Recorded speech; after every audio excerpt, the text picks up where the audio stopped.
In this video, we're talking squat stance. So normally, the most basic squat stance for most people is just about shoulder width. It might go a little bit outward, might come a little bit inward, but that's about where you want to start. That's where most of the leg muscles are used and activated, so you can have the most powerful squat possible. A couple of things that are going to affect that though. One is your shoes. You can tell that this shoe has a ton of cushion, so I do not recommend squatting in them. They get a little bit too unbalanced. Also, you can tell that there's more cushion in the heel rather than the toe, so you actually are leaning slightly forward, which isn't necessarily a bad thing, but with this amount of cushion in the sole of this shoe, I do not recommend them. What I do recommend is either going barefoot or in your socks, or a flat-soled shoe like a Chuck Taylor or a Van. What that does is evenly distributes the weight along your foot. That way you can have the most powerful squat possible.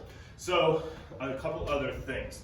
The closer your stance is going to get, the more it is going to go onto your quads. So if you have A, an elevated heel, or B, a closer stance, it's going to go a little bit more to the front part of your leg, the quads. Another thing, or the opposite, if you go out wider, it's going to go to the back of the leg. So a little bit more hamstring and more glute. So you're sitting back into your glutes rather than leaning forward into your toes.